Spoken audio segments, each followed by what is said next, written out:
So, how it's gonna work out? How the schedule, the rhythm of this boot camp is gonna work? Yeah, I'm doing great. Yeah, thank you, everybody. So, how it's gonna look like? In the beginning, I'm gonna talk about why do we want to play the Dutch. I think this is also pretty important thing. It's not like an expert comes in and he says, you have to do this because I said so, trust me, bro. But I would like to explain my concept, why that is the case, why I think playing the Dutch is a good idea. And in case somebody missed, I'm a pretty big expert on the Dutch. So I've been playing the Dutch defense for 25 years. Maybe now it's already 26 years. Actually, I used this quote for my last year's Chessable course, the Leningrad Dutch Simplified, where I amassed all of my knowledge about the Dutch, most namely the Leningrad Dutch, and I input it in the course. So if you have the course, I'm hoping you're enjoying it. And with this bootcamp, what I'm trying to do, I'm trying to provide some extra feedback, some background, so that you feel better and more well-equipped in the world of the Dutch defense. So I'm going to divide the bootcamp in several parts. Like, I have planned to show you a couple of systems, maybe a couple of model games.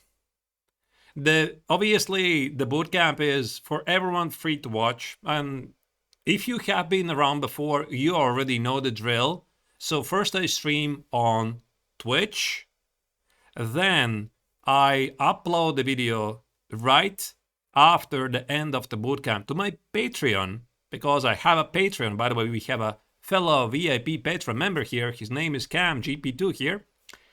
So then the video is available on Patreon, and starting with the supporter and VIP levels, players, not the players, but the members get access to the PGN as well. And this is something I was asked several times about the PGN. I don't have it for the older versions. I mean, you gotta trust me, I have no time to recreate them. Maybe at some point, like for the Catalan, for Temanov, etc. I would love to do that, but listen, you gotta trust me, I have no time, right? And I would love to do it at some point. So the PGN will be available on Patreon only. It will be also available for purchase for a very symbolic price. You don't have to get that, right? You can watch it free. And also 1 week later, the video will be uploaded on my YouTube channel. That's how it goes. That's the current rhythm. I'm pretty happy with this. And if you feel like you want to get a bit more knowledge and a bit more like personalized access, then you can get a PGN.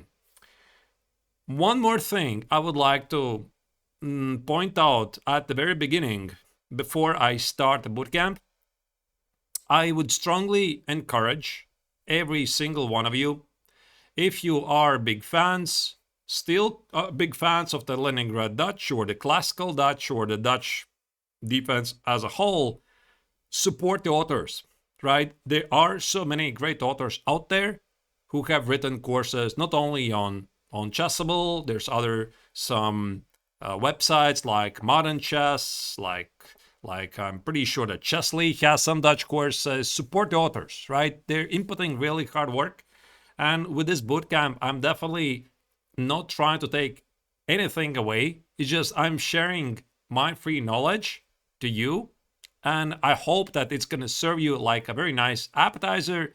And if you feel like you want to investigate into researching it a bit more, go ahead and get some courses, right? So this is not going to be a full course. That's you have to understand. The PGN is not a full course. These are just main ideas.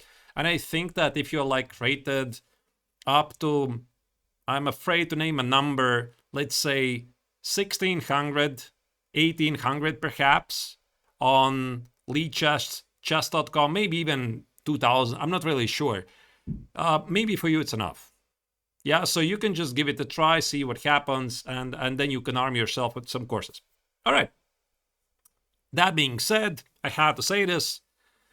Let's start officially the GM Neiksans Bootcamp number 45, the Nimzo-Dutch. So what is a Nimzo-Dutch? And answering a question in the chat by Wilfred, are these ideas going to be useful for the Leningrad player? Absolutely. Absolutely. So what is the Nimzo-Dutch? In a classical sense, I understand the Nimzo-Dutch. There might be some other names, like I researched online, and there was also a name of, oh my goodness, I forgot the name. I think it started with E6. The Horvitz? Was it the Horvitz? Dutch Horvitz? To be honest, I think it makes no sense because it somehow is connected with E6, bishop B4, B6, and sometimes black plays F5. I felt that the Dutch, the Nimzo-Dutch is a more appropriate name of the system. So we still start with F5 and knight F6. And here, if white plays something like knight C3, we are playing not G6, which is the Leningrad Dutch, but we are playing E6. We want to get the bishop to B4, potentially kill the knight on C3, because it controls the critical E4 and D5 squares, and then also take along the diagonal with the light square bishop via B6 and bishop B7. So a typical Nimzo for you, it would be D4, knight F6, C4, E6, knight C3, bishop B4, and very often black takes on C3, stopping white's idea to play E4, and also a pretty common theme in these positions at some point is to play B6 and bishop B7. So you still need to play D5 to stop white from playing E4 and grabbing the center. So here we have a D5. In the Nimzo-Dutch, we are going to have F5, but sometimes those ideas are going to be quite similar. So those of you who have gotten my Leningrad Dutch course, or you have watched one of the early boot camps I did on my YouTube channel years ago. I don't remember the number. Actually, just recently I renamed it so that there's no misunderstandings. It's Leningrad Dutch. It's not Dutch Defense Bootcamp. It was the Leningrad Dutch Bootcamp. And I was advocating for the system of F5, knight F6, G6, and bishop G7.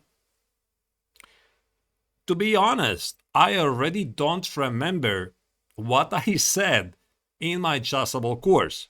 So, did I explain why I was advocating for the Leningrad and why I was not advocating for the classical Dutch or the Stonewall? I think I talked about this in the pawn structures, but like, I mean, you gotta forgive me. Like, this happened a year ago, and exact words I said, I already don't remember. But here's the thing.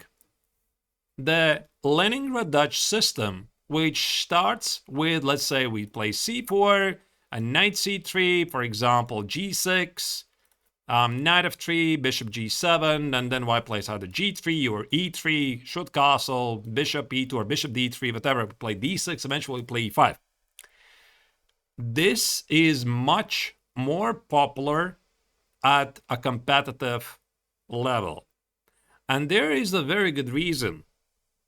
The reason is that the classical Dutch or the Nimzo-Dutch unfortunately works really great until a certain level.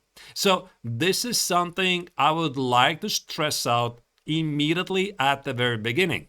So I'm being very honest about Nimzo-Dutch. I'm not claiming, like sometimes some content creators would like to say, oh, Nimzo-Dutch completely destroys D4. No, I don't want to sell or like provide fake promises, because that's not the case.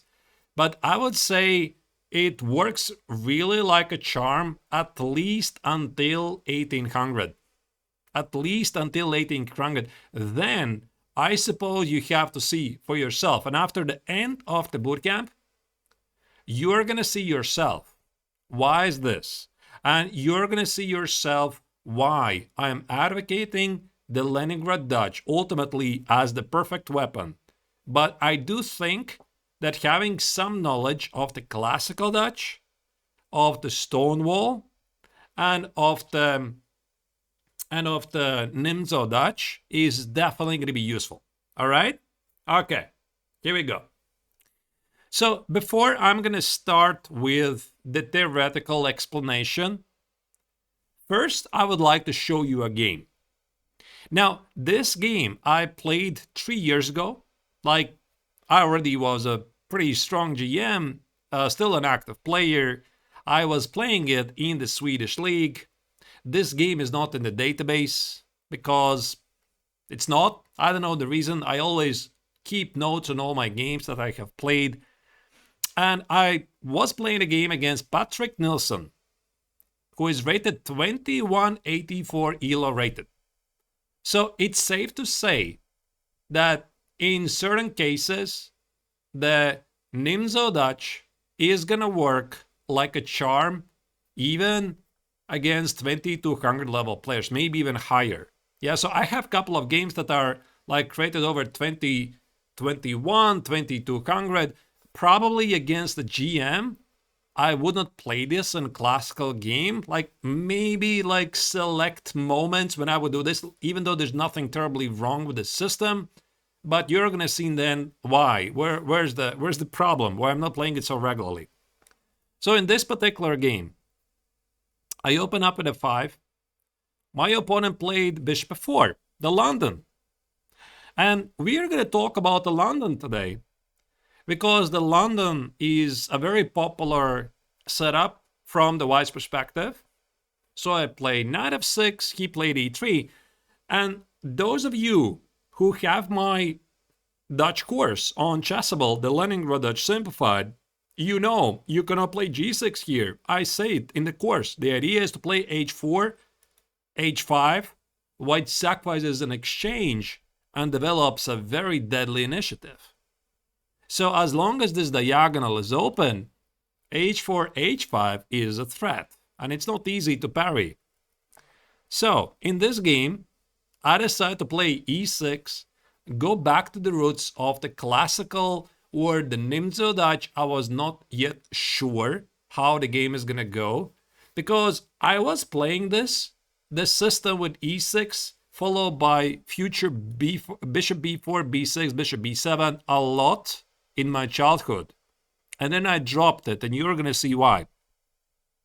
So here my opponent played bishop d3, I played b6 because obviously bishop b4 here makes no sense. Knight f3, bishop b7, and c4. So he did include c4, like it feels that he has to fight for the central squares. I gave a check. He played knight c3. I took on c3. I played castle. He played queen e2 and d6. So this is a very standard approach from black's perspective. What I want to do, I want to play knight e7, queen e7, e5, e4, trap a piece. Pretty obvious, right? And for him, it's not really clear what he's supposed to do with the bishop. Yeah, and 5card Draw says in the chat, Bogo-Dutch. I decided to call it Nimzo-Dutch. Forgive me. Yeah, maybe it's Bogo-Dutch, maybe it's Nimzo-Dutch, maybe it's Horvitz-Dutch. I'm going to stick to the name of Nimzo-Dutch. So he played bishop g5, knight e7, castles, I played h6. Another typical thing is after bishop h4, which didn't happen in the game, a common theme is that this bishop on g3 is bad, like it has no squares. So you really need to watch out for stuff like knight e4. I can put the queen on g7 perhaps and aggressively push those pawns. So let's say takes, knight e2, bishop g7, f3, And it could get pretty similar to the game, right? And he cannot expose my weakened king. So he took on f6. I took on f6 with a queen. He played e4. Like, he thought, I'm going to take a couple of times on e4. He has a weaker pawn on c4, but how bad can it be? I played rook e8. And now the point is, I'm threatening with e5 counterattack. So takes, the bishop on f3 is going to be a big problem. So he basically has to go back queen d1 and accept that he has a worse position. So what he did, he played here, I played e5. Now, e takes on e5 is met with e4. He probably drops some material here. And if he just takes on e5, he simply has a much worse pawn structure. Now, these pawns are really weak.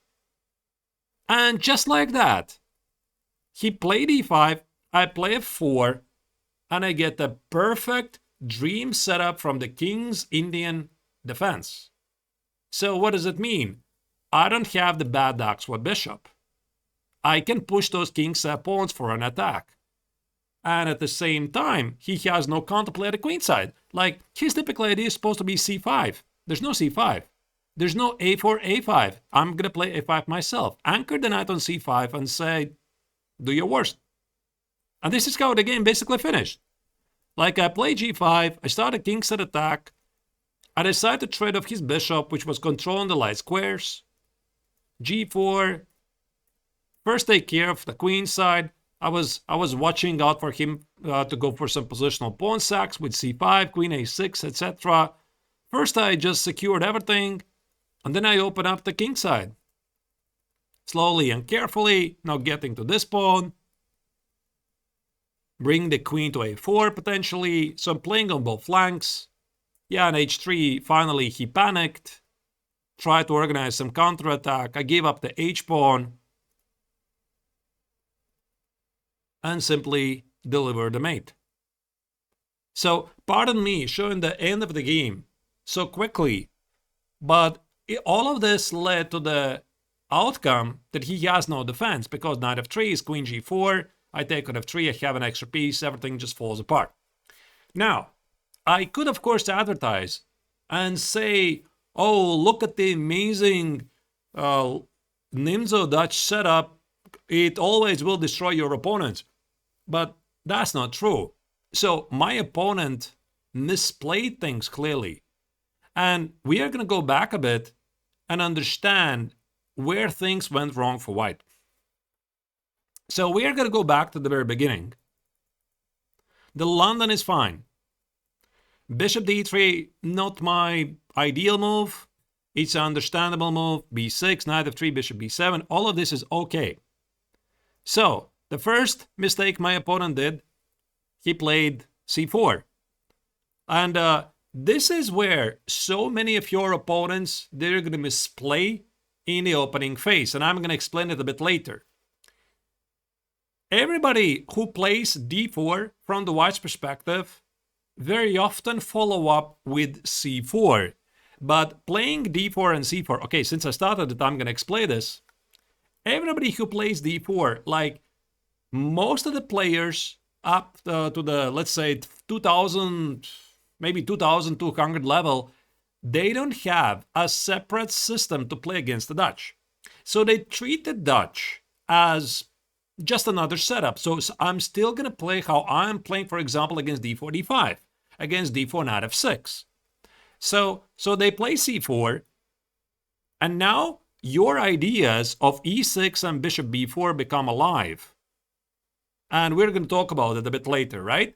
So what happened here is that my opponent, he felt that he has to include c4. I think he had to start with the shoot castle, and I just have no ideal square for the bishop. I mean, I could, of course, go for the sort of a Leningrad Dutch setup, fianchetto the bishop on g7, having committed to e6, and this will be some sort of a Christmas tree, I believe. This is how, who was it? I think it was Michael Marin, the Romanian well-known grandmaster who was advocating the system. I think so. I might be wrong, so please don't quote me on this. It's also a thing. I have a different suggestion here, though.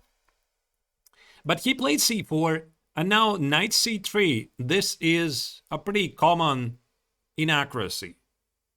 So after knight c3, he still should have played knight e2 here, and I would have continued the same manner. Let's say short castles, for example, short castles, and most likely I'm going to hit on d2. Let's say he takes on d2. I'm still playing d6. I'm still playing knight e7, queen e7. So for me, it's pretty easy to play.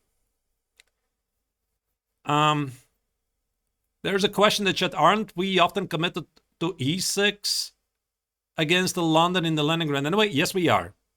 I think actually in the course I was recommending d6 first. So this is gonna here we're talking about this position. If I'm not terribly mistaken, I was advocating for d6. Like I have to check what I wrote in the course. There's a couple of good moves in this position. So this was the game, and I beat like a pretty good opponent, like with ease. And it doesn't really mean that the system is flawless. So my opponent committed to one inaccuracy, c4, committed to another inaccuracy, knight c3. He just didn't realize that this position is not great. He felt that it's sort of similar to the Nimzo with a pawn on f7, where he can fight for the center with e4, but with a pawn on f5, this is a pretty big difference. And my idea of d6, knight e7, queen e7, e5 is really powerful. So, this was the game. Let's start with the theoretical part.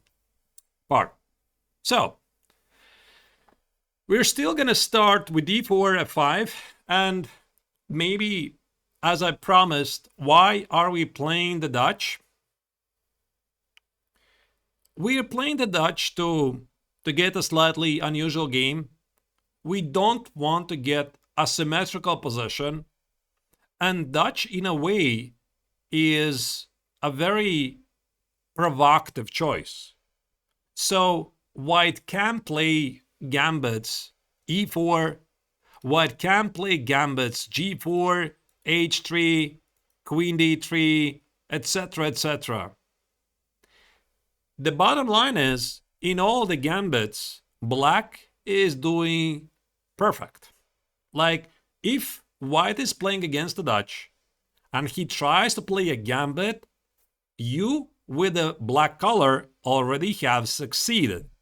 And there's a very famous quote by the former world champion Tigran Petrosian, who once said, if your opponent is playing the Dutch defense, do not stop him. So you don't have to punish your opponent by playing the Dutch, by playing the gambit, because then the entire Dutch system becomes really good. So in this bootcamp, I'm not going to talk about all the refutations of the gambits. I have made at least 2 sources that provide all the information you need. Source number 1 is the previous bootcamp, Leningrad Dutch. Like, I think I tackled most of the ideas, like not at a great depth, but at least you would understand the philosophy.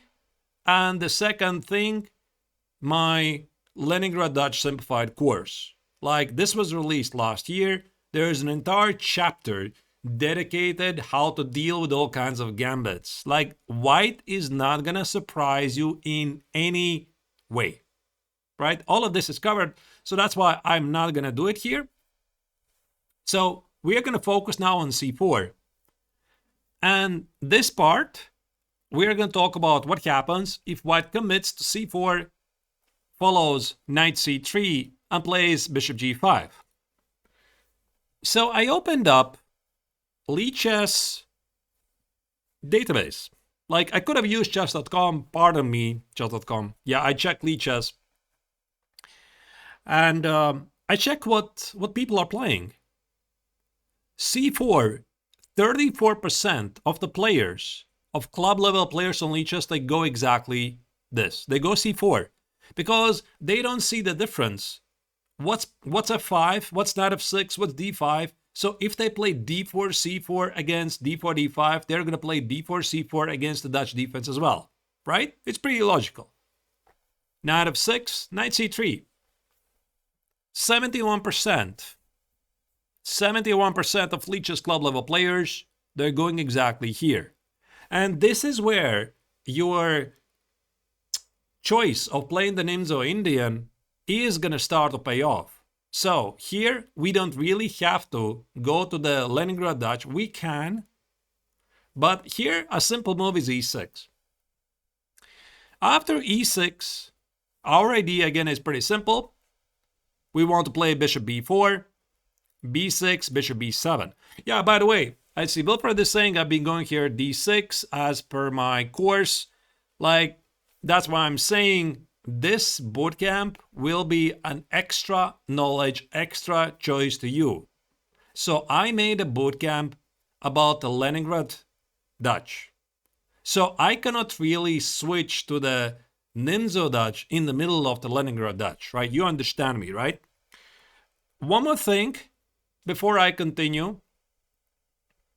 When I made a course on Chessable about the Leningrad, I focused only on one system. But already after it was released, I pretty much decided that within next several years, I will make a lifetime repertoire, complete Dutch everything. So I will talk about all kinds of systems. I will talk about the Nimzo-Dutch. Maybe it's going to be like this, that this is for beginners, this is for intermediate players, this is for the advanced players, this is for the expert players. Yeah, so I could divide it in 4 parts. That's the idea I have. So the course was well received, and yeah, maybe I'm going to do it next year, maybe the year after that. Actually, no, next year I have a different course in my mind, and I have only the strength and the patience to write one course a year yearly, so I'm not in a hurry, but that's the future idea. So our idea is to play bishop b4, play b6, play bishop b7. This part is pretty clear, right? Let's say white plays knight f3. Knight f3, again, huge part of Leech's players, they choose exactly this continuation, 28%. And most of the time, I think that your opponents, they're going to play d4, c4, knight f3, knight c3, d4, c4, knight c3, knight f3. They're not really going to pay any attention to the move order. So we obviously pin the knight. And now it pretty much doesn't matter what white does. If white plays bishop d2, or queen c2, or queen b3, or a3, ultimately your idea is to kill the knight, play b6, bishop b7, and carry out some of the core ideas. So let me just show you a sample line. For example, white plays, let's say white plays queen c2. A very reasonable move, right? Here the thing is, we don't really want to rush with taking on c3, because maybe white is gonna include a3 here. So we play b6, white plays a3, we take on c3, we play bishop b7. Again, most players here, they start with e3, they want to complete development, and they play bishop e2. So here, most of the time, your idea will be to play d6, knight e7, queen e7, and rook e8.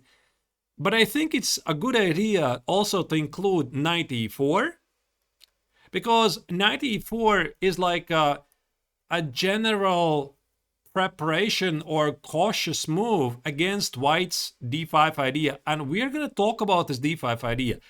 Here, I don't think it works. Like, you can take the pawn. You can take the pawn on d5.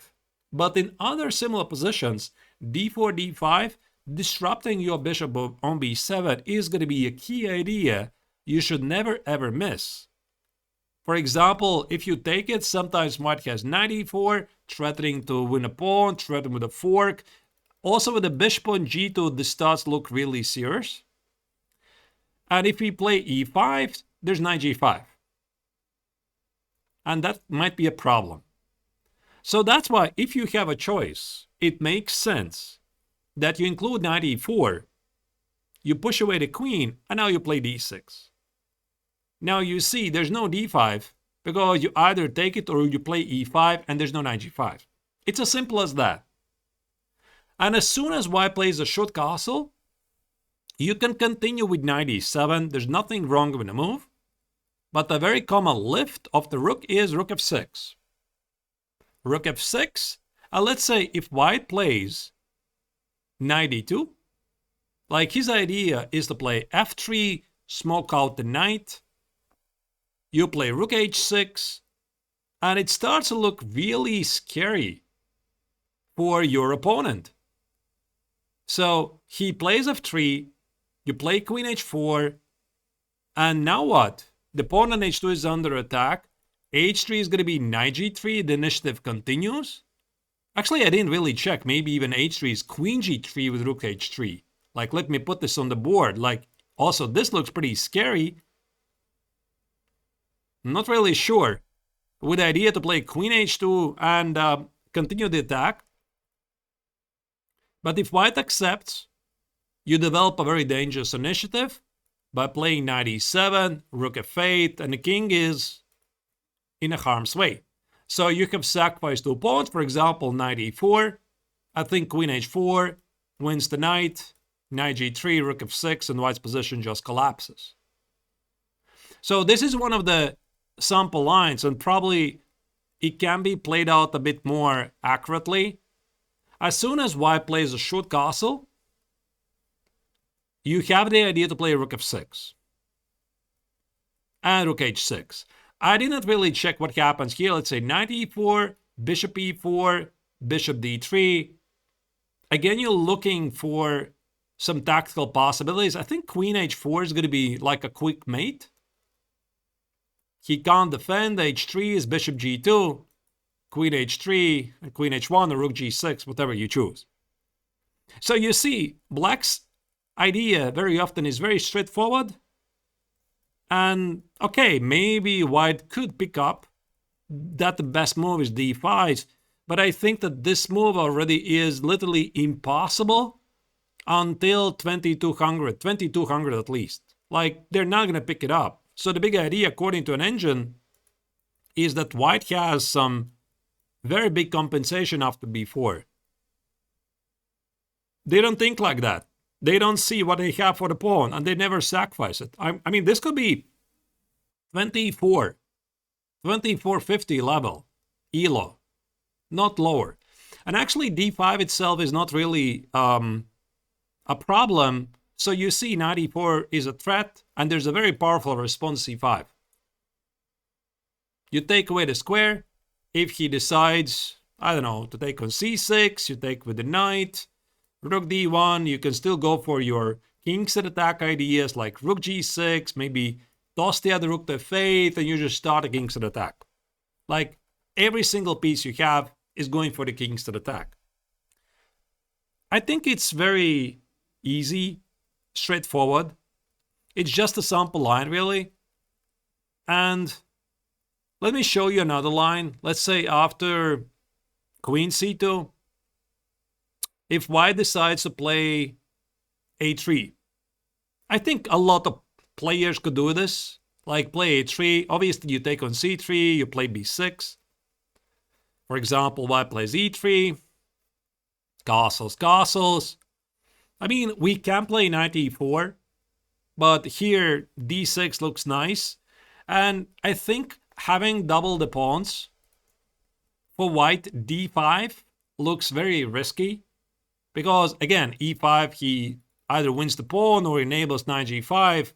But I think these pawns are simply too weak.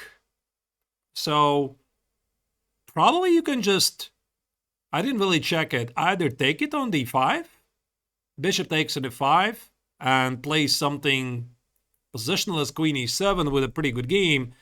Also a very common theme of the Dutch, this mainly comes from the Leningrad, is you ignore the threat. And you can play knight a6 with the idea to put the knight on c5 with the idea that you protect the pawn you collect a pawn on e6, and he's left with weaknesses and a pretty bad bishop.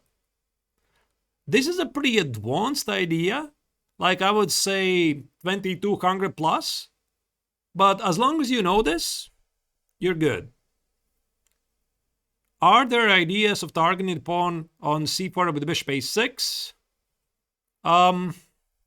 Not quite here. Yeah, sometimes you can do this. Knight c6, knight a5. By the way, I forgot to mention, and it's a good thing that Wilfred reminded me this. I have made also another course for Ray Enigma. It's available on Ray Enigma's website. So it's featuring slightly different setup. It's still the classical Dutch, but it does feature this knight c6, knight a5 idea. Here I'm focusing on something more. So it's a bit different material. So that's how it goes. After this knight c3, bishop b4. What else? Let's say white plays queen b3. White tries to force you to take on c3. And you can. Like, you can take on c3. You take on c3, you play either b6 immediately or shoot castle. Now you play b6, bishop b7. It's the same stuff. But there's a very cool idea that I really like to use. And that's the move a5. And this a5 idea is quite a common trick in the Nimzo, in the Bogo Indian. So the trick is you keep the bishop on b4 for the time being, and after a3 you have a4. The point being, white gonna take on b4, you play knight c6, and with rook a5 you're trapping the queen. So the queen has nowhere to go. Let's say queen c5, he tries to meet rook a5 with knight b5, but you include b6 and you trap the queen. So all of this is not only for the fancy variations. You play a4 to gain control of the b3 square. Let's say he plays here, you take on c3, and now in future lines you control this square. But most importantly, white also doesn't have a chance to grab space advantage at the queen side. He wants to play b4, bishop b2, and give his dark bishop along the diagonal. If he does it now, obviously, you're going to take en passant and create a weakness on a3. So it's just a small tidbit that might be useful to you. Let me check in this particular line whether some other sidelines. Like in the PGN, I wrote a couple of more lines, like I'm not going to show you all of them. For example, let's say bishop d2, this was supposedly the main line. You play short castle. And, okay, let's say he decides to play not e3. e3, you already know what happens. Yeah, so you know there's bishop b7. The only thing maybe I would like to mention here, this small trick, do not take on c3 if there's no need for you to rush. Like, the point is, there's a very good chance that your opponent will include a3 anyway. So it's a good idea to start with queen e7. Why not, by the way, why not d6? This probably would be a very legit question. Why not d6? Why not knight e7? What's the big deal? Because I told you, there's a very powerful idea, d5. You need to watch out. You need to watch out for this idea. So d5 followed by knight e4. You shouldn't miss this. And if you, for example, you take it and take the pawn, he takes with the bishop, and now this is something else. White actually has a pretty large advantage because of the bishop pair. And if you would play, instead of bishop c3, or after bishop c3, let's say takes, and you play e5, and you think you're doing great, the issue is not only the pawn, the issue is also knight g5. So that's why when you play d6 in this position, you need to be on your guard not to miss white's idea d5. I think it's basically white's only idea. So it's going to be very hard for you to miss. So that's why you start with queen e7. You don't rush with d6. And if white plays a3, you take on c3. Again, The question is, what happens after d6? There could be d5. Looks pretty similar. I don't think it's really so bad, but it's a bit shaky. And this is exactly the reason we're going to stop in knight e4. Now, this line is going to work really good until a certain level. And the level is, if you're playing against a really good player who understands the strength of the bishop pair, he is going to find a move, bishop e1. But I gotta tell you honestly, bishop e1 is a pretty advanced move that requires you to think ahead.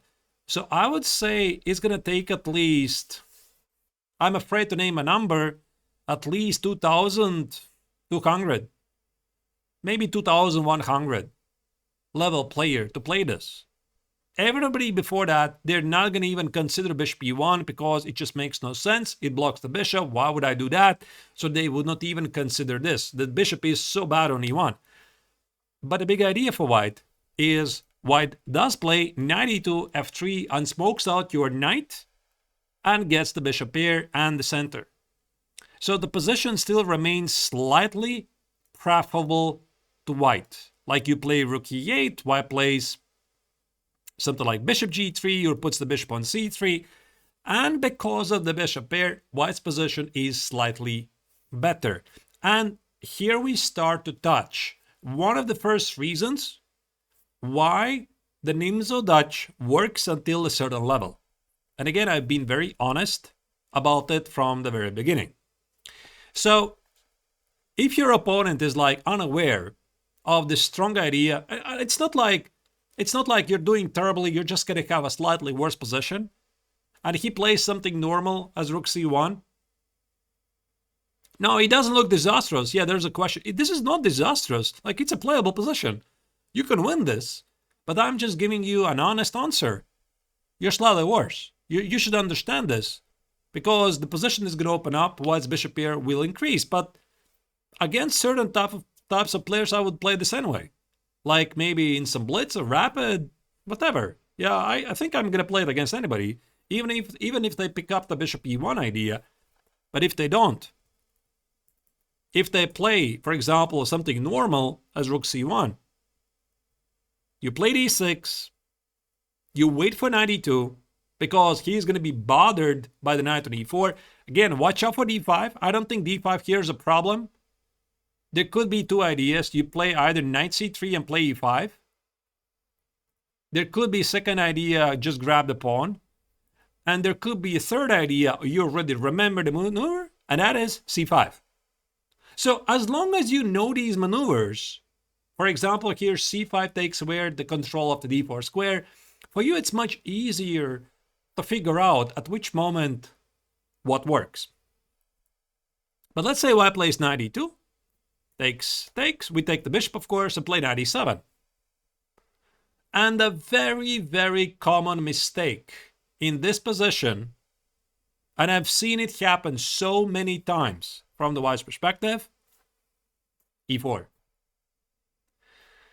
This is where you're going to score so many points, because many players from the white's perspective, they misunderstand the Dutch. They think that white is supposed to play e4 at all costs. They're not right. Very often you can just walk past it. Let's say white goes here. You could play e5 if you want to get some ideal kings in the defense position. Yeah, that's what I'm saying. e4 does look very natural. First, let's start with c5. Fight for the dark squares. And now look at this.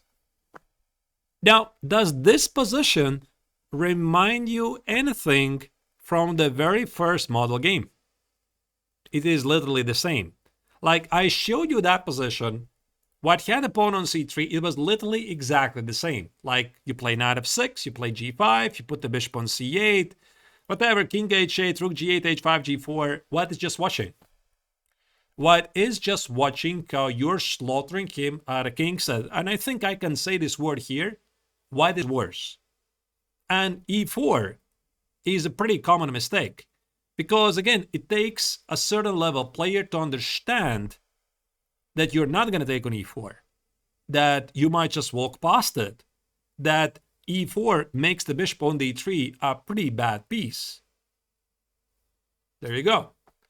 So this was essentially the very first part of the bootcamp. So we talk about c4 and knight c3 setup without bishop g5, with knight c3 included.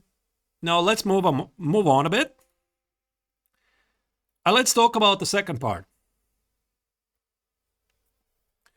The second part, we're going to talk about still c4, knight c3, but with bishop g5 included. So, d4, f5, knight f6, knight c3, e6. And, okay, so let's start with bishop g5. If we would open up Lichess club level database, 27% of the players, they go exactly here. And I think it has something to do with the popularity of the Cospet structure. And you know what I'm talking about? I'm talking about this. d4, d5, c4, e6, knight c3, knight f6, c takes, bishop g5. So, if somebody plays this from the white's perspective, they're like, oh, wait, I can do exactly the same against the Dutch. So why should I even play something else, right? So c4, knight c3, and bishop g5. It's the same, right? Actually, no. It's not the same. And again, we are getting our ideal Nimzo-Dutch setup. So we're playing bishop b4.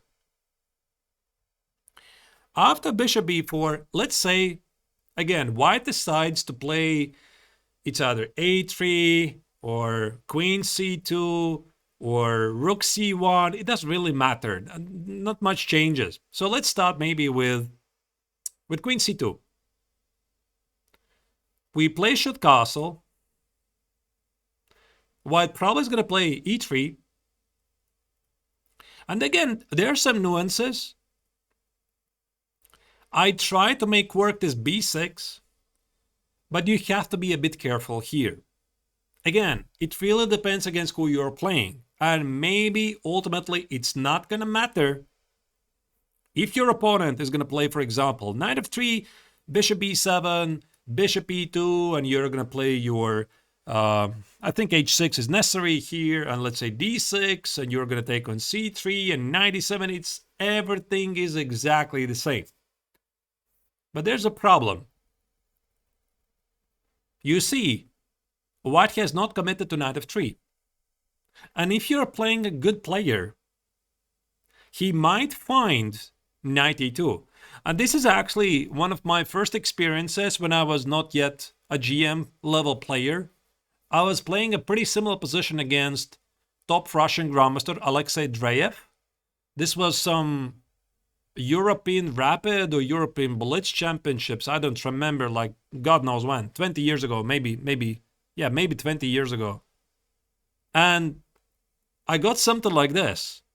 And this position, I'm afraid, is very dangerous. So the white king is safely tucked away at the queen side. White's going to play bishop d3 and just play h4, h5, g4, etc. Very dangerous stuff. So that's why the key here is not to rush with b6, bishop b7 before white has committed to knight f3. But what can we do? So we can start with h6. I think this move is very often a good inclusion. So we push the bishop away. And I really like this move, c5. It's a bit unusual step away from the typical Nimzo-Dutch ideas, but the point is we're thinking about aggressive counterattack against the knight on c3, considering the bishop cannot go back to d2. Let's say he plays d takes on c5. We temporarily sacrifice a pawn, and after knight f3, we play g5, we play knight e4, and as awesome as it is, this bishop on g3 is bad. Like, it's pretty difficult to understand this, but it's a bad bishop. So let's say white goes here. I take on c3, I take on c5. And now comes the shocker. h4, white wants to open up the h file. We close it. We put the queen on f6. We play b6. White is left with weaknesses. We are going to play bishop b7, rook e8, and maybe eventually e5, f4. So this bishop on g3, it's very often becoming a target that you can exploit. So this is one of the ideal positions that you can get in the Nimzo-Dutch. It's a pretty difficult line. And if I would have to highlight the key moment here, the key moment is including h6 as early as you can. Now, why this is so important? If for some reason he takes on f6 here, you have a lot of variety how you can play out the position. So let's say after knight f3, you can play b6, bishop b7. You see he hasn't committed to knight e2 and the bishop pair. You can do that. Another idea is you could play d6 and e5 straight away. Why not? I mean, why do we have to position the bishop on b7 at all costs when we can grab the center? So that's why this h6 is a very nice moment to include right now. And if he walks away, technically we could still try to carry out those same ideas with d6, e5. But I find the c5 to be more appealing. And also the problem is, for white now, it doesn't make any sense to take on f6 because now he would lose time. And there you go, there's g5, there's knight e4, and you get those positions. I think this line is, if you know the idea, it's going to bring you a very good results. All right, so what else I can do? Rook c1 maybe? Like, I think this is a pretty reasonable move. We are still playing according to the general guidelines. We don't rush with b6 because this knight might not head to f3. So we go for show castle. He goes e3. Again, we include h6. If he takes on f6, we take with a queen. We keep all the options open. Again, you see, knight f3 could be b6, bishop b7, or d6, e5. It's up to you. And as soon as he plays bishop h4, boom, c5. Same idea. c5, knight c6, g5, knight e4. You start to get the idea, right? So let's say he develops. You go here. You play g5. And this g5, I think it's a very difficult move for certain level players because it feels like, oh no, I'm exposing my king so much here at the king side. But actually, you're seriously limiting his own pieces. They're not doing anything. h4 is going to be g4. You're going to close the king side. The bishop on g3 is going to become a target. By the way, in case you're wondering why not sacrifice a piece, white is not ready for this. Like, white has no attack whatsoever. So this is simply a bad choice. So get the queen on g7 and you're going to win the game. So white's going to play bishop g3, knight c6. And again, the point is, for example, let's look at this line. As soon as white plays h4, you play g4. The pawn becomes a target. But one of the key ideas is to play knight h5. You know how many points I have scored in the Dutch defense with the idea g4 and knight h5? You wouldn't believe. Like, it's a very, very powerful idea, and this bishop has just nowhere to go. And often you want to take on g3 and punish him because of the weakened dark squares. Not even to mention that the pawn on d4 is under attack. So he can't do that. And if he plays d5, you're suddenly getting some Benoni. Whatever is this? Yeah, it's really sharp. The pawn is under attack.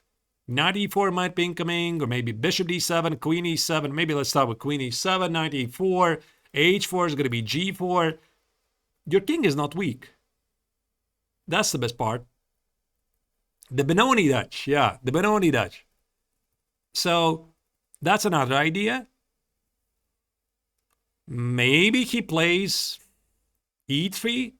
Yeah, by the way, speaking about the c3, this is also a good thing for you to remember. As soon as white is hinting towards knight g to e2, to replace the knight with another knight, and possibly play f3, this is going to take a pretty good player to figure this out. Just take on c3. Just take on c3. B takes on c3, play short castle. Again, if you play b6 early, white might play f3. Look at this. White plays f3, white plays bishop d3, knight e2, and eventually e4. White gets the dream Nimzo position. Don't fall for this. So you stop at a short castle, bishop d3, and d6. So here the trick is, if white now plays knight e2, again we include h6 and we grab the center with e5. We don't need b6. We grab the center and play something like knight c6 and be perfectly happy. Okay, maybe there's like some standalone lines where you're thinking, oh, I'm winning a piece, like g5 f4. But I would advise you to be very careful, because even though you're winning a piece, your king set is quite exposed, right? So this position, at least according to an engine, you're completely busted. You can't do this. But it doesn't mean that the idea of g5 f4 is not going to be working really well in some different circumstances. So we play knight c6, have a healthy position. Let's say f3, queen e8, queen f7, and that's a target. That's your target. If you want, you can go for some king set attack, but some knight a5 ideas, b6, bishop a6 ideas might be there. He takes on f5, you take it, you take on c4, and you're at least equal. Isn't there a similar line in the Nimzo? 5-card draw is asking. Yeah, it's like, that's why I'm saying this is Nimzo-Indian. Nimzo-Dutch. Nimzo-Dutch, yeah, Nimzo-Indian, Nimzo-Dutch. Some of the ideas, they simply, they repeat, right? So as long as you understand, you take on c3, you keep an eye on the white setup of the knight, knight f3, knight e2. With the knight on e2, you know that this is not so good. And with the knight on f3, with the knight on e2, he doesn't control the e5 square, you go for the e5 square. If he goes knight f3 to control the e5 square, you go for the e4 square. It's really that easy. And including h6 pretty early, I think it's very useful to you, because in some later stages, you might need the g5 move in one go. That's why I think that whenever a chance, include h6 as early as you can. Force the bishop on h4. And I think that your opponent is not going to really sit there and try to understand the difference. Should he take on f6 or play bishop h4? Most of the players, they retreat automatically bishop h4 just to keep the pin alive. Right? So, let's say in this position, white plays knight f3, white doesn't play bishop g5. You already know what to do. We're playing bishop b4 and bishop g5. So, another percentage, 30% of Lichess club level players go exactly here. This is a pretty popular setup. And that's why in this part we're talking about everything bishop g5 related. To be honest, I think you can play h6 here immediately if you want. But we can also take on c3. Immediately create some weaknesses at the queen side. So if white is okay with this, you're like, okay, fine. You know why I think that bishop g5 idea against the Nimzo-Indian in general is a flawed idea? You know why? In these positions, for example, when you play bishop b4, white plays e3, let's say you take on c3 at some point, you carry out your b6 and bishop b7 and d6, blah, blah, blah, etc. White has the bishop pair. White wants to play f3, e4. So I think that bishop g5 is flawed, because very often you're going to win the bishop. So not only you're going to win the bishop, like you're going to double his pawns on c3, but he's not going to keep his bishop pair. So that's why I think it does make more sense for him to keep the bishop on c1, to open up the position at some point later. And this is again where you're going to score a lot of points until a certain level, at the club level, because your opponents, they're not going to understand the difference. For them, it's like, but bishop g5 makes perfect sense. I'm developing a piece, I'm pinning the knight. Do you think they're going to be worried about the bishop pair, etc.? It's just a pin. It's a developing move. They're not going to think anywhere ahead of that. So we take on c3. We play should castle. By the way, let's maybe make me some small adjustments to the bootcamp. I see you have a lot of questions. And I also read a question by Richie and some other questions, like I have a difficult time to follow all the questions jumping in.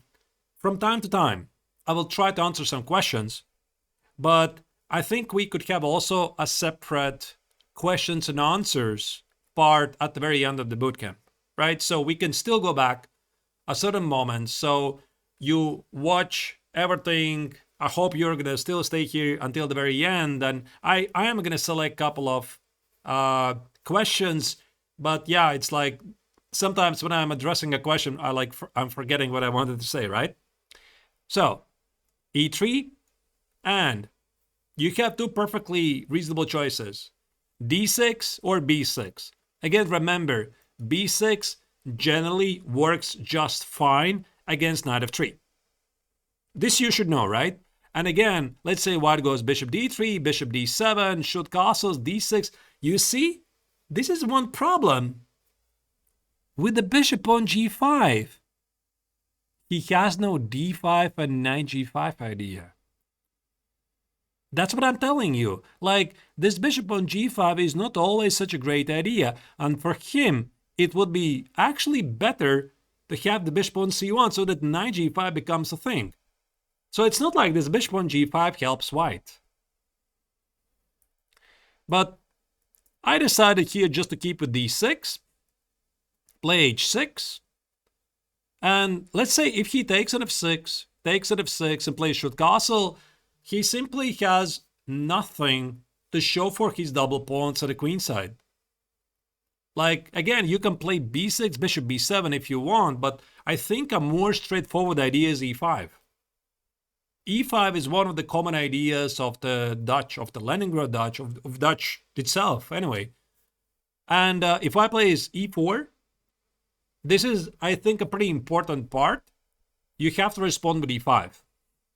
And now this leads to something very similar I showed you in the very beginning of this small game. By the way, you're probably wondering, why not f4? Why just not repeat the same stuff? I'm about to play e5. Well, engine says that white has this pawn sack e5 and rook e1. And I leave it up to you to decide. Can your opponent pick it up? Like, I think, again, it's going to take at least 2200 level player to sacrifice a pawn like this, and to understand that because of this weakened b1, h7 diagonal, he has a compensation. Like, this requires a pretty good understanding, I would say so, right? And yeah, that's why you can't do that. Like, if you're suspecting your opponent's going to pick it up, you play e5. If white plays d5, this is a complete strategic disaster for white, which essentially leads to the model game. And here, somehow, this position is balanced. Yeah, so white got a balanced position. Yay for him. So if he takes on f6, he loses essentially any hope for any advantage whatsoever. So retreating with bishop on h4 does make sense. And now we can probably start with b6. I don't really think it matters so much to move order here. I think you can also start with g5. I think so. But okay, for the sake of argument, let's start with b6. Here, shut out the bishop from the game and play knight e7. So we're controlling all the critical squares. And as long as you're keeping a close eye on white's breakthroughs, you're good. So white's breakthrough number 1 is d5. I don't think it's going to work with knight e4. You should be ready to meet it with something like knight c5. If he takes on e6, I don't know, kill the bishop, take on e6. What is this position? What is the bishop on g3 doing? It's a nightmare. Like, it's one of the lines, right? If he plays knight e4, I think it's probably very similar. Like, again, I haven't investigated this. There could be even some tactical lines like e5, e4, disconnecting the knight, king g7, you're winning a piece.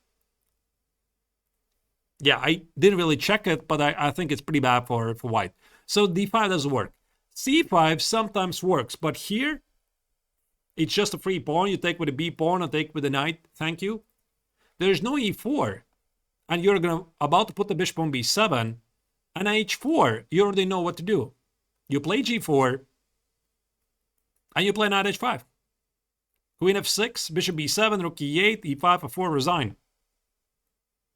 Again, like I already said, I can win multiple games exactly in this line. So you don't even take on g3. You keep the bishop on g3 eternally under a pressure, so he can never play f3 or king h2. Let's say king h2, bishop b7. What's he doing next, really?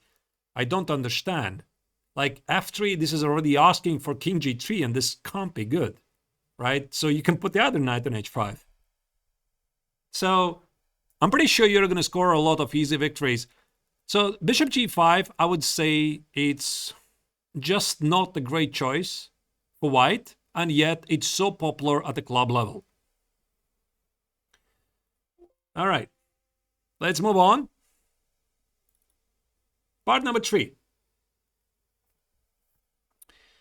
So we're still on to d4 and c4. But let's say you're playing against an opponent who suspects something, who has watched the bootcamp, or he has some experience, probably a bad experience against an Nimzo-Dutch, and he knows knight c3 is not a great idea.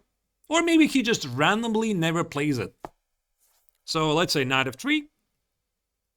Knight f3, only 12% of Lichess players at the club level, they're going here.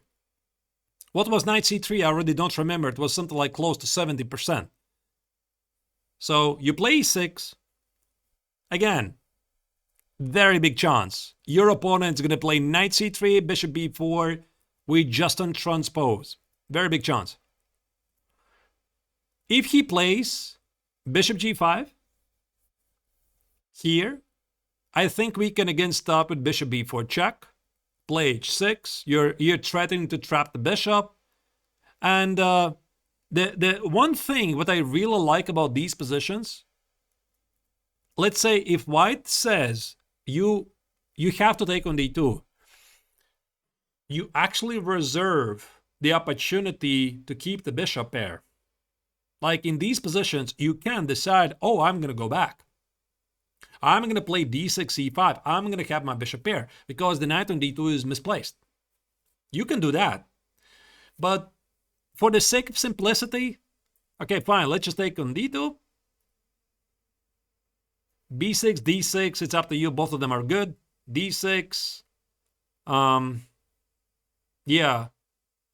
Okay, here I decide to play knight e7 and b6, but it's basically the same, yeah? So bishop b7, rook e8, maybe g5, g4. Put the other knight on f6, and you're doing great.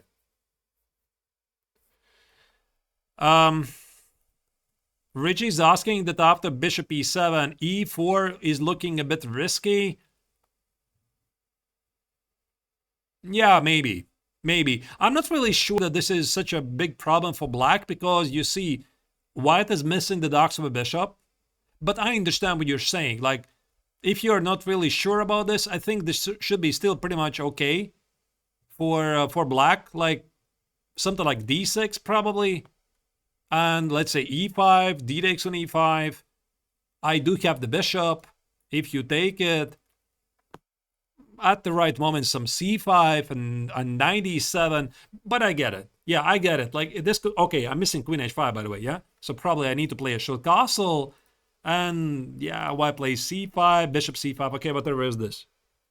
And if white doesn't play c5, we are playing c5 ourselves to undermine the knight on e5. That's why I'm saying taking on d2 is just easier. So let's say white decides to play e3. You see, white has committed to c4, so we already know we are going to play a bishop e4. And this is where I would advise you not to rush with bishop b4. Maybe your opponent is still going to play knight c3. Give him the opportunity. You start with b6. Let him play knight c3. If he doesn't do that, you go here. I mean, if you want, you can give a check, play knight e2. You can play bishop b7.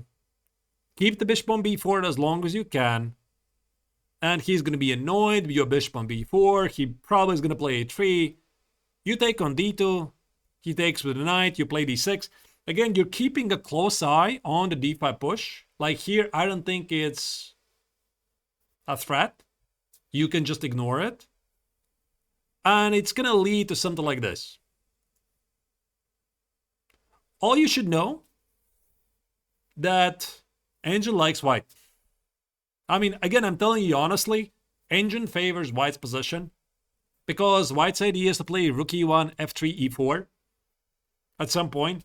It doesn't mean that your position is not playable. Like you could play rook e8, rook e1, I don't know, queen f7, f3, queen h5, e4, takes, e5, d5, and white is better.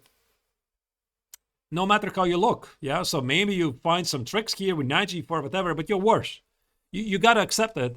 So that's why this bishop b4, be careful about it.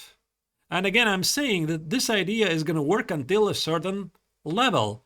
And I think that you're gonna have to figure out yourself. So go out there, play the Nimzo-Dutch against your opposition and see how it works. So if you're starting to get hammered in the Nimzo-Dutch or in the classical Dutch, it probably means you have to switch to the Leningrad Dutch to play something more ambitious, right? But here we play bishop b7. There was a question in the chat, what about a3? Sure, a3 is a move. Yes, it's always a move. And that's why at some point you might have to switch to the classical Dutch, where a3 probably is a waste of time. So you put the bishop on e7, you play short castle, and the typical idea of the classical Dutch is to put the knight on e4, put the bishop on f6, trade the knights, and play d6. So why the classical Dutch is not really that strong at the highest level, because I think black often is struggling with the bishop. So in the Leningrad, we have the same ideas very often of the classical Dutch. So we play bishop g7 in one go, which extra protects the f5 square. But here we play bishop e7 and bishop f6, and we still need to secure the pawn on f5 by playing e5.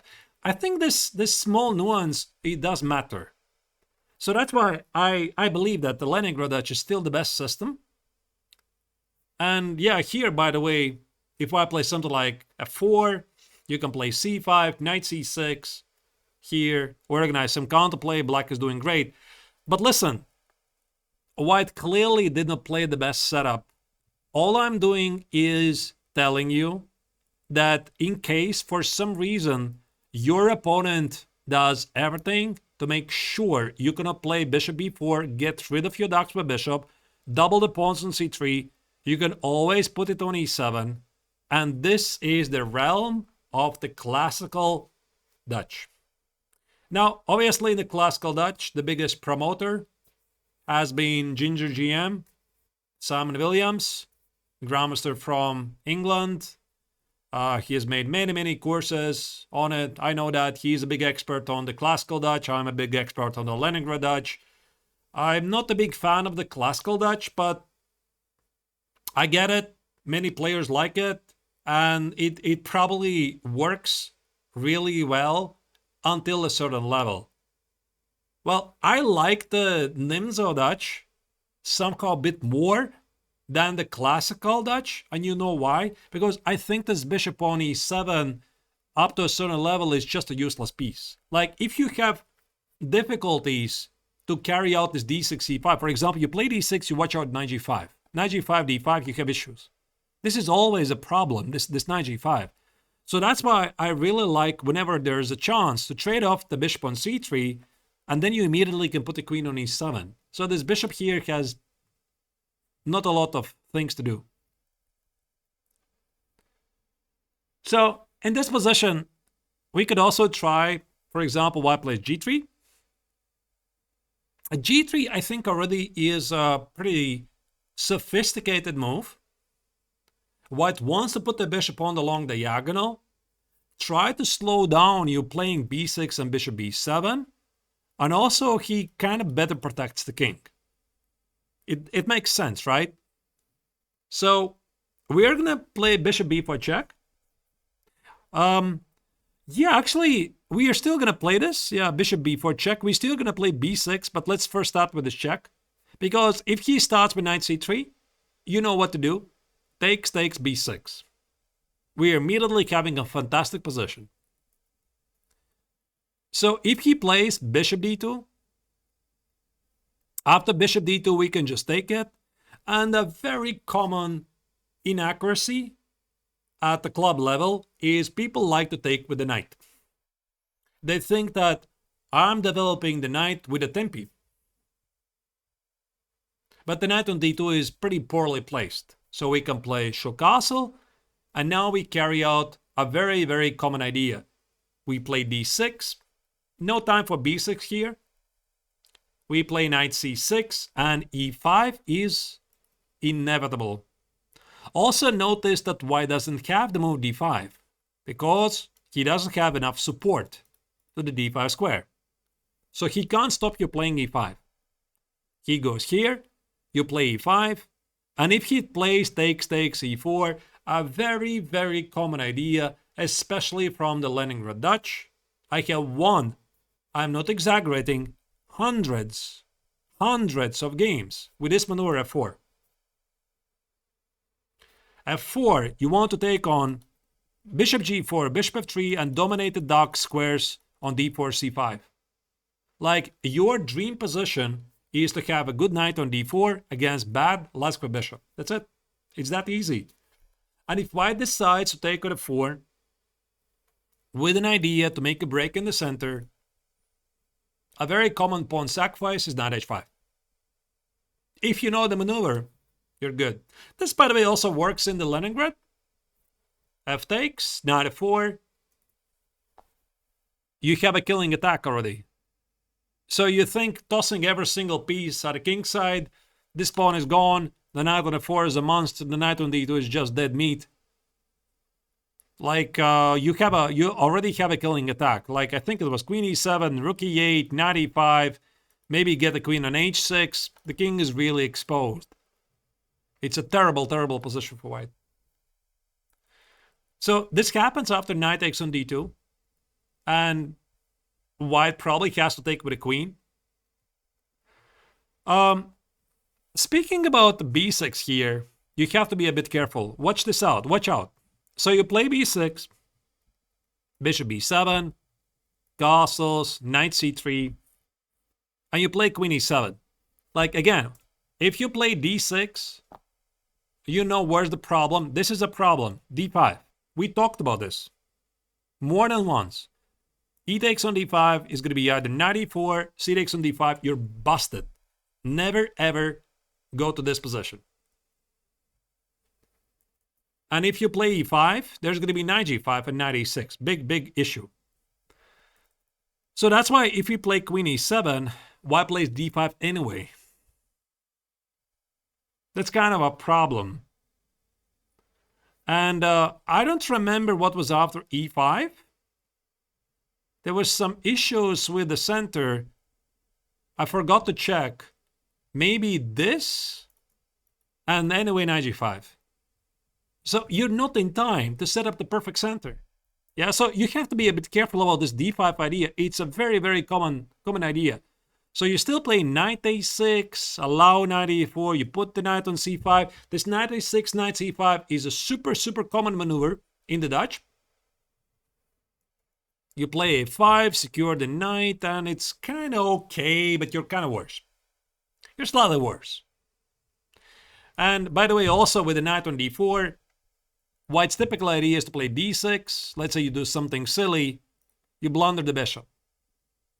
So that's why knight a6, knight c5, just in time defends against d6 and bishop b7, because the knight on c5 protects bishop b7 and b4 is knight e4, and you're good.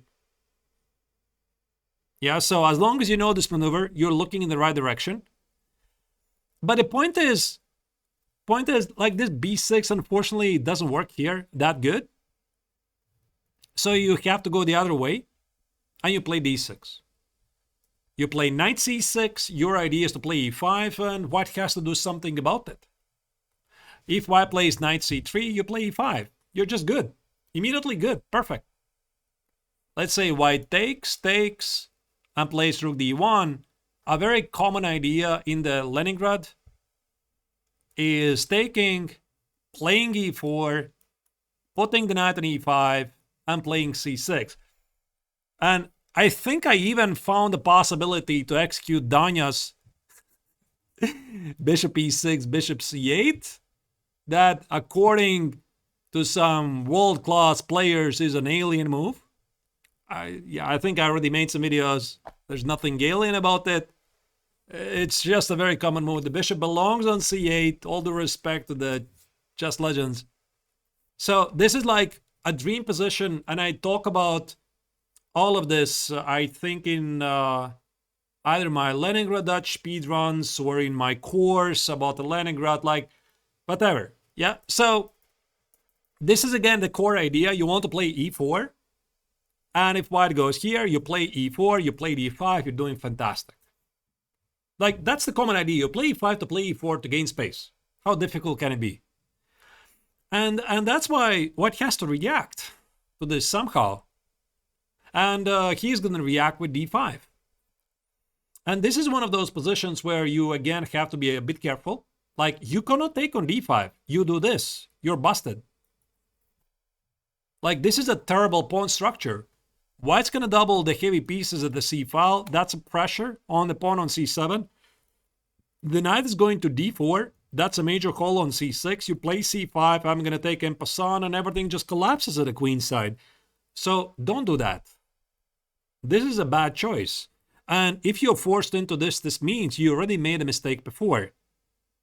But here, we have knight e5. Very important move. And it's so difficult to notice, to discover this if you don't know this. The point is, white's knight e5 and d takes on e6, it sometimes feels that white is winning a pawn because of bishop e6, there's going to be bishop b7. But very often, you can just take on e6 and put the rook on b8 to win the pawn on b2. But sometimes you can also afford just to play c6. Same idea.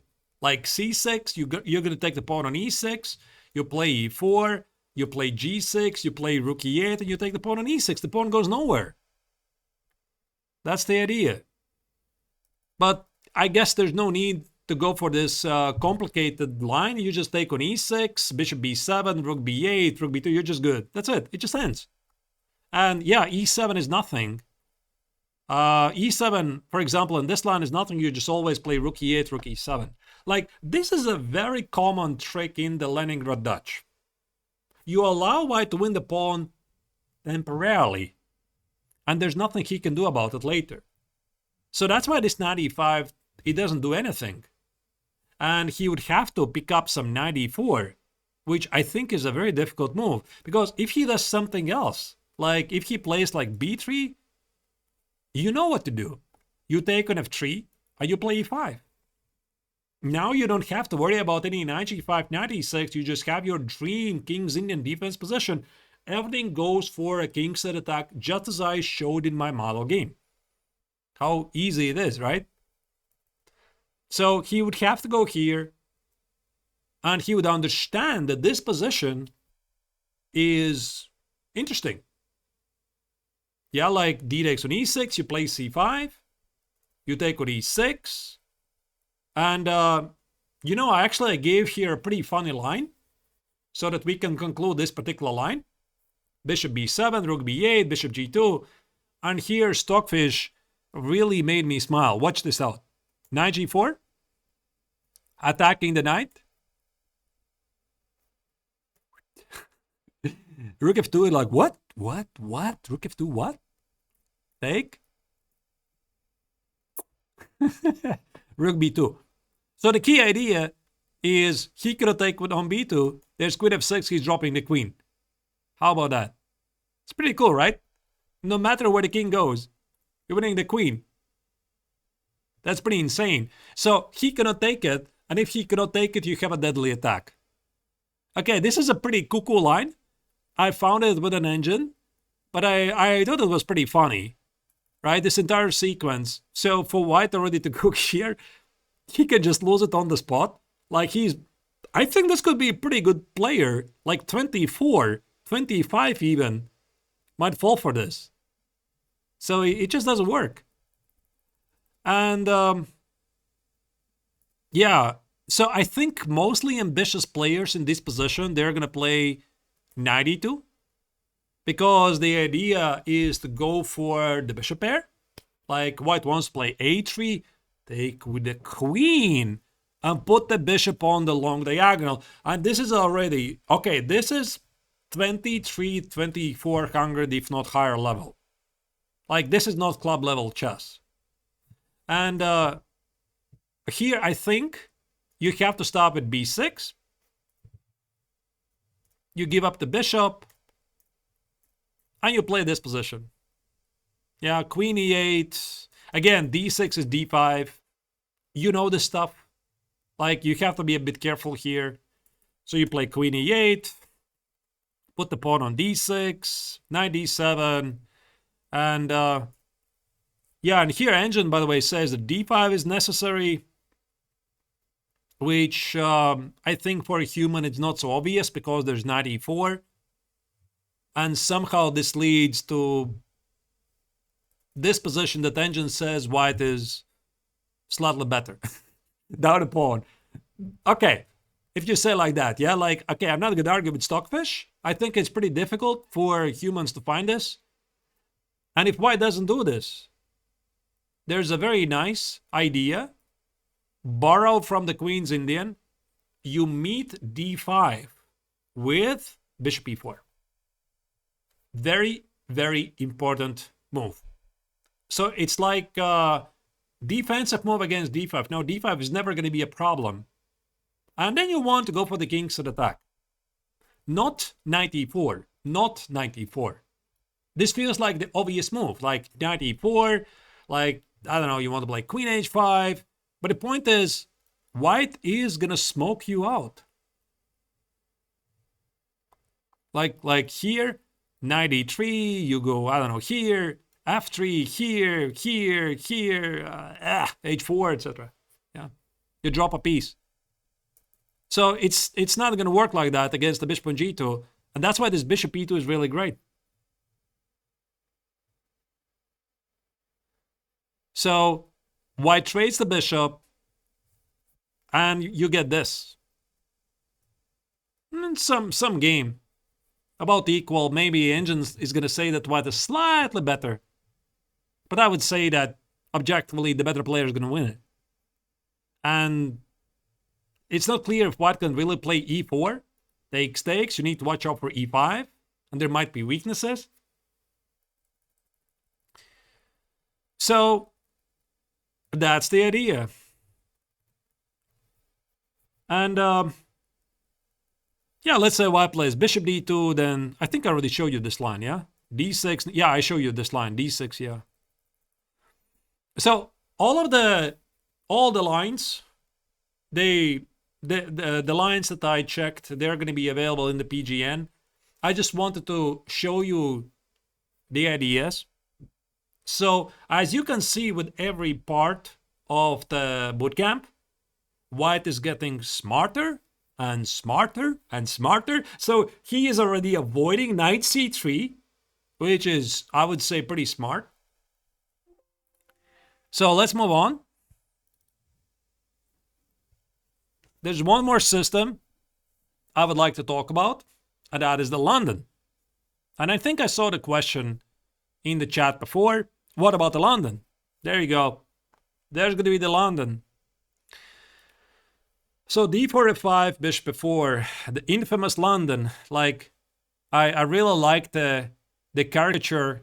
I think it's on Facebook that the devil asks the God, not the God, but God, can I create, please, just one line, just one. And God says, sure, fine, just one line. And the devil invents the London. So, yeah. Jokes aside, I think it's a pretty nice line. So we're still going to play knight f6, e3, e6, and knight f3, b6. So that's the typical setup from the white's perspective. Again, listen, in the Leningrad-Dutch simplified course on Chessable, I wrote something else. You have to understand why. Because it's a Leningrad-Dutch course. I cannot switch at some point to something else. And treat, again, this knowledge, if you have the course, as an extra bonus material you can use. And maybe in some of the occasions, you're going to find the Nimzo-Dutch to be a slightly easier. So e6, knight f3, b6. We talked about c4. You play bishop b4 check. If white plays knight c3, there's my model game I showed you at the very beginning. So white probably goes here. You put the bishop on b7. White probably goes a3. Bam, bam. Castles here. And you already know what to do. d6. Again, here, d5 is not a problem. You just take the pawn. So you always keep an eye on the d5. But with the bishop on f4, we have an extra opportunity we did not have before, which is pretty similar with the bishop on g5 as well. You remember those d4, c4, knight f3, knight c3, bishop g5. So we will play h6 and g5. Here it's pretty similar. So we play knight e4, hit a queen, and go g5. Again, harass the bishop. Put the queen on f6. We already want to play knight e7, rook e8, e5, f4. And if white blunders, bam, bam, bam. Game over. Without a fight.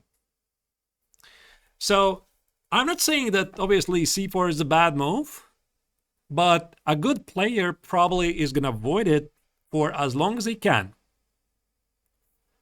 So, he's going to play bishop d3. And here's a very interesting moment.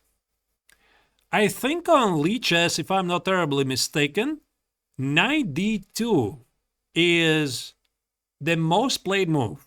Like, I did not write down the numbers. I think that knight d2 is most played move because, again, players from the white's perspective, they just try to set up their London setup, which normally would be against the pawn on d5.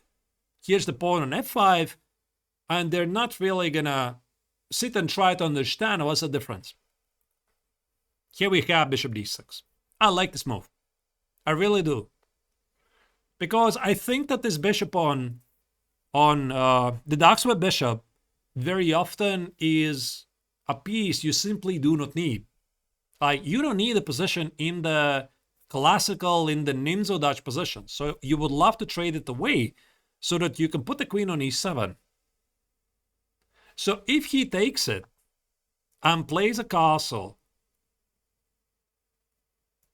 something like this. Your idea at some point is just to play d5. And this looks like some stonewall position, except in the stonewall, we have the pawn here. And I would say, from the white's perspective, white has accomplished literally nothing in the stonewall. Like, he has a pretty passive position. And maybe he is going to figure out eventually that he has to play c4. But this opens your light square bishop on b7. So knight b4, take on c4, put the knight on d5. With about a balanced position, but you're still dreaming about the Kingston attack. Like, you have the bishop there, you have the pawn f5, maybe future f4 ideas, some knight e4 ideas, maybe rook f6, rook h6, same maneuver. So white is not doing anything here. Like, of course, yeah, this is not an ideal position for white. So that's why I think that for white, in this position, it's smarter not to start with knight e2, but start with a short castle. And we can play bishop d6 anyway. It's pretty simple.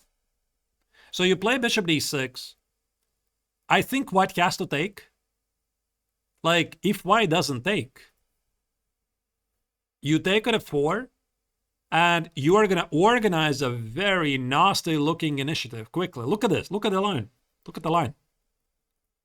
Queen c7, knight c6, and here. Again, you're thinking about how to exploit along the diagonal. And I think that knight could go to d5 at some point, maybe even take on d4 and create a weakness. Black has no issues here whatsoever. The knight leaves, you can put your knight on e4, potentially even sacrifice a pawn to open up the long diagonal. There's another cool line. If white plays knight e5, tries to stop you. Check out this line. g5. You can't take it. Rook g8. You see there's a oopsie problem on g2. White can resign, like bishop f6, rook g2, king h1, some windmill or something. I don't know, I didn't check this. I think queen f6. There should be a victory over these somewhere here. And if he plays bishop g3, h5.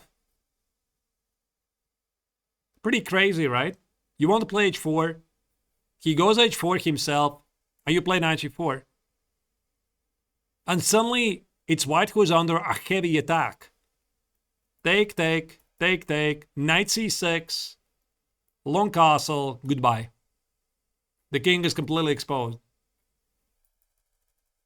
If he plays h3, yeah, that's a valid question. I forgot to check. Forgot to check the line.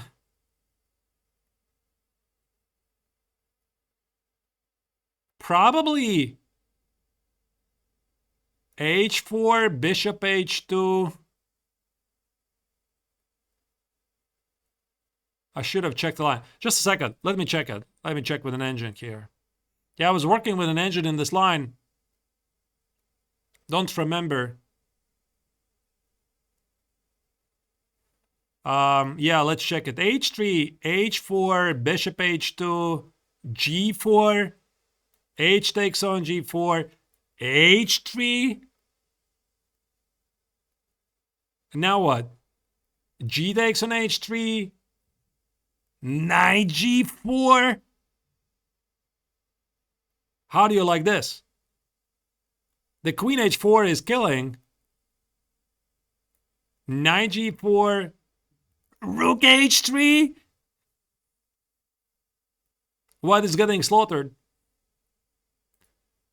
No, white is lost. White is simply lost. After g4, white is lost. How about that? Right? So pretty insane lines. So white has something to fall into. But the human move is just to take on d6. And c4. So if white does this, this is basically the best white can do in this position. The best. You play d5. White plays some positional moves. again, the best choice white can do, and you're slightly worse. Like, you want to get the knight on d5, white stops you, you go for some... Actually, this is inaccuracy. I wanted to show this line. You suddenly can switch to the stone wall. You play knight a5, give up the strong bishop to switch to a great stone wall. So if you know this idea, that this idea exists, then you put the knight to c4, d6, or knight b7, knight e6, knight e4, and you're doing great. The bishop on a2 actually is not really that of a great piece. So I find this maneuver really great. This knight a5, bishop takes on f3. And I think Engine says that white made a mistake and white should have played something else. Like, was it knight e2 or something? But I mean, rook d1 with d5 is a very human move, if you ask me. If you ask me, right? And d5 is still going to be knight a5. So it's not clear if white actually wants to do all of this. Yeah, it does look like the exchange Slav, exactly. So that's about the London. I think the setup is pretty simple for black. Like, you wait for white to commit to c4. If white is smart enough, or white doesn't do that, if white commits to early knight e2, in these positions, now c4 feels weird because the knight is on d2. It should be standing on c3. But in the London, people like to put the knight on d2, right? They like to put the knight on d2 and play c3. So a smart player is going to play like this. Take on d6 and play c4. Yeah, creatures who have it and have a slightly better position. Yeah, is d5 here a problem? Again, I didn't really check it with an engine. Not here, I think. a3, rook c8, d5, knight a5, bishop a2. I'm not sure. Again, maybe there's going to be some positions where you're slightly worse. Like this. So, yeah, what to do, right? That's why I'm saying, I mean, engine in these positions gives white some small plus, but it's not like a big deal. Like, white is not a lot better. And I've been very honest about it since the very beginning, that the Nimzo-Dutch, it works until a certain level. So, what are the best setups? What white is supposed to do against the Dutch? If you have my Chessable course, do you notice that the main chapter number 1, starts with the move g3? And I gotta say, I don't remember. Did I say the reason in the video? Like, usually in the video, I explain why white is doing this and why white is not doing this. But this is why g3 is a very popular weapon at the titled level. So the point is, if we play knight f6, bishop g2, we do not get the Nimzo-Dutch. We do not get the b6, bishop b7. So this is pretty smart way to play. And if we cannot do this, we have to select something else. Hence, steps in the Leningrad Dutch. Now, I hope that with this new information, you're going to be a bit better equipped to play the Dutch. And this is my ultimate goal, that I want to create, like, within the next 2 years or so. I already mentioned this once during the boot camp, that in about 2 years, maybe 3 years, we'll see how it goes. I will write a lifetime repertoire, Neiksans Dutch, or Dutch according to GM Neiksans, or whatever I'm going to call it. I don't know yet. So it's going to be heavily based on the Leningrad for the most competitive players, but like there are going to be separate sections that up to a certain level, like up to like beginners, intermediate level, like the Nimzo-Dutch, the classical Dutch, is going to work for you. I think I'm going to actually make it in a structure that no other course has done it before. Like, I'm going to divide it in parts. So the advanced, not the advanced, but the expert part will be pretty heavy theory on the Leningrad-Dutch. But I'm also going to focus quite a lot on the other folks, like 99% of the players, right? Because I understand that not everybody, not for everyone, the Leningrad-Dutch is easier to play. And if you'll give it a try, and you'll try the Nimzo-Dutch, maybe you'll figure out that these positions are easier for you. But that's why I'm saying it's working until a certain level.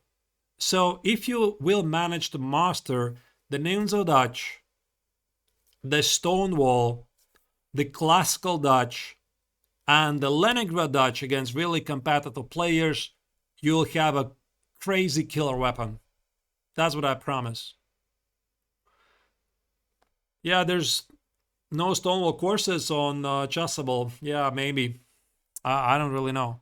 All right. I have a couple of model games to show to you. But if you wish, now I can answer your questions.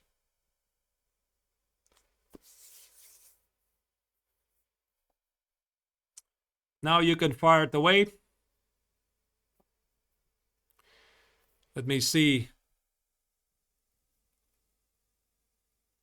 The Stonewall against the Catalan.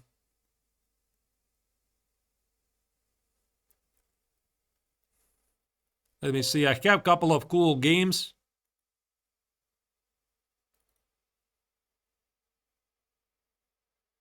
Do I think that Nimzo-Dutch is decent at 2200 FIDE? Listen, give it a try. I can't give you the answer. If it works for you, it works for you. Just play it. Arm yourself with these lines and just play it and see if it works. I think that at some point you're going to realize, okay, up to this level, it works. And after that, I think it already does work. Like, I don't know.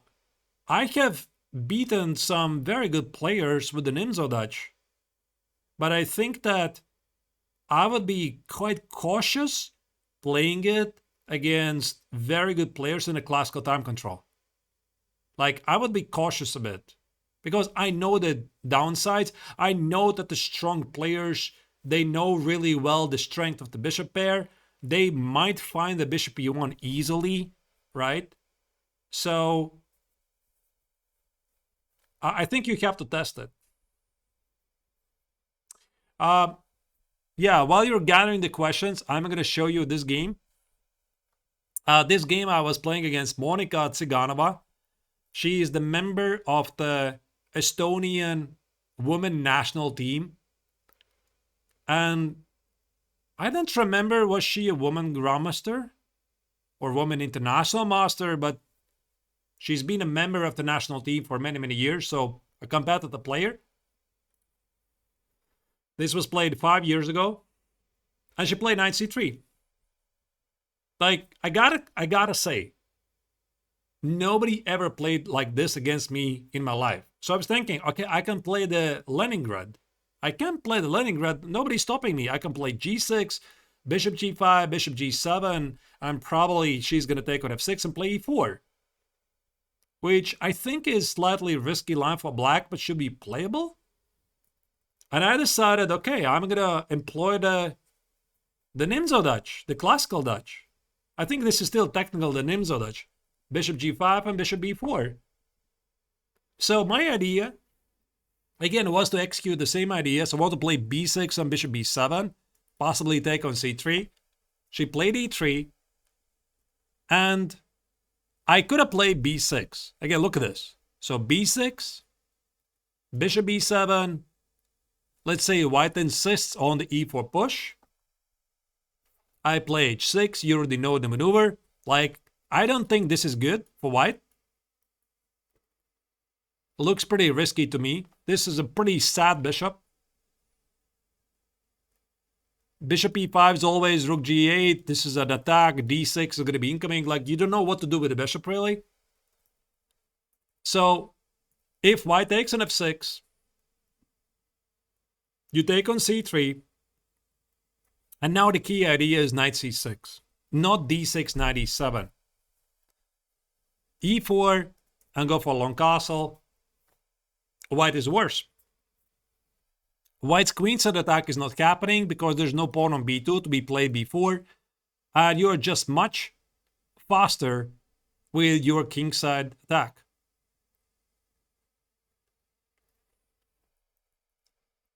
So in the game, look at this, what happened? I played d6 instead of b6. I played h6. She realized that the Doxwa bishop is misplaced. I played e5 immediately. And why I'm showing you the line is that at some point later, I decided to keep the Doxwa bishop alive. I decided to keep it because I play knight e7, I play c6. I could have taken on c3 at any given moment, but the circumstances had changed. I had put the bishop on b4 to create some imbalances. She reacted in a way I did not expect. In the end, I decided to keep the bishop alive, and I won a nice game. Again, you see, this is how, basically it's pretty similar to what we discussed in the bootcamp. Bishop b4, I could have played b6, I played d6, h6, and I went for the e5 idea. And then, if she would have played at some point, let's say here, a3, yes, I would just take on c3. I would probably play e5, e4, f4, you know the drill. It looks pretty similar. One of my chat members, chess lovers, showed me the bishop g5 line. About which bishop g5 line are you talking about?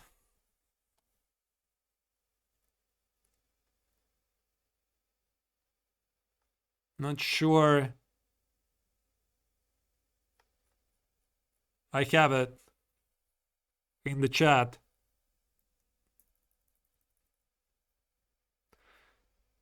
Do I have a course on the Nimzo-Dutch? No. No, I don't. But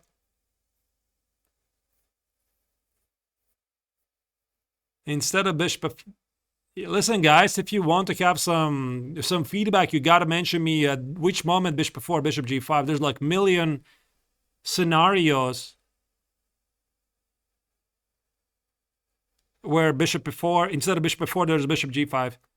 But also, by the way, a disclaimer I would like to say. I will probably never make a bootcamp on the stuff, on exactly the same stuff where I have made a course. So if I have made a course on the Leningrad-Dutch, now I will pretty much never in the coming years make a bootcamp on the Leningrad-Dutch. You understand why, right? Out of respect for the people who bought the course. Like, they did buy the course. So if I'm making a video, it probably means I'm adding something extra.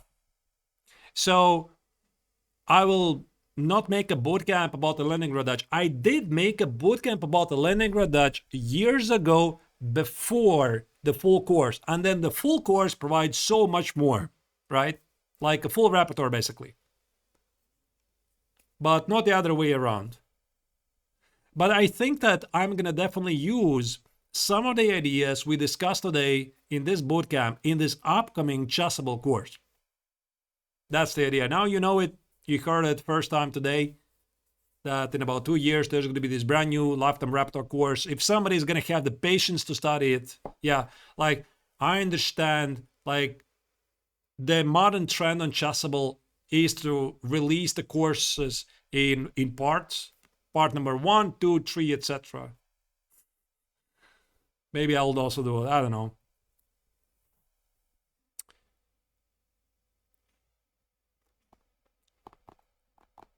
Yeah, let's keep the discussions about the Dutch today, Richie. All right? Oh, what happened here? Second. Yeah, that's the game. Yeah, by the way, check out this game. Check out this game. One more model game. My opponent was Uldis Melderis, a local candidate master. I played this game 20 years ago. 20 years ago. Exactly 20 years ago. To be more precise, 20 years ago and 18 days ago. So I play with black. He played knight c3. He played knight f3. Everything we talked about today. And he was rated like 2100, I think, at the time. Maybe 2200, not really sure. I think 21. Shoot castle. I put b6, bishop b7. One thing here, though, you have to be a bit careful. Like, you want to take on c3 at the latest possible moment, but if you delay it for too long, like you play something like d6, white might try to trap your bishop. Be careful. Or if you play queen e7 and you think after a3 I'm going to take on c3, white might play knight b5 and trap your bishop. So that's why not always you can delay the capture on c3 indefinitely. You have to take it and play d6. So you already know that d5 might be a threat, d5 and knight g5, but we have knight e4. And then potentially grab the pawn, or even just take the pawn immediately. Yeah, by the way, why not? I think it's looking pretty reasonable. And it's not clear why white is sacrificing the pawn. He played here. Another trick, by the way, knight g5 is something you should never miss, with an idea that white might take intermezzo move knight e6 and knight f8. But here it doesn't work because white loses material. That being said, with the bishop on g2 for white, when you play d6, you should always expect knight g5. Here, it's not a problem. You just take on g2, and knight e6 is not a threat. So he played bishop g5. He played knight e2. Trade the bishops.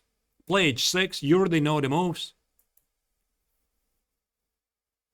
White is worse. You're like, what is going on? So how did white misplay this position? Again, look at the position. Like, from the very beginning, white is making all the normal moves.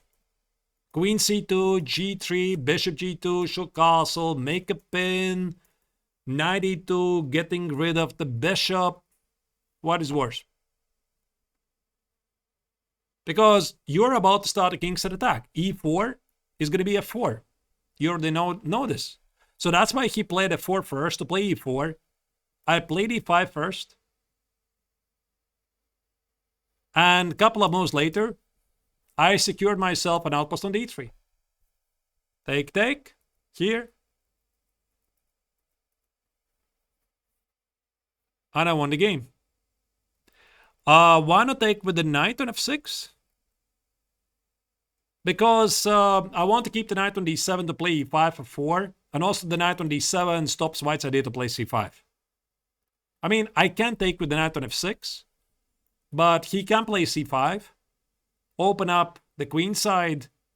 And generate some counterplay. So I take on f6. There's no c5. And e5 f4 is more real. If I take on f6, e5 is not a threat. That's the difference. That's the difference.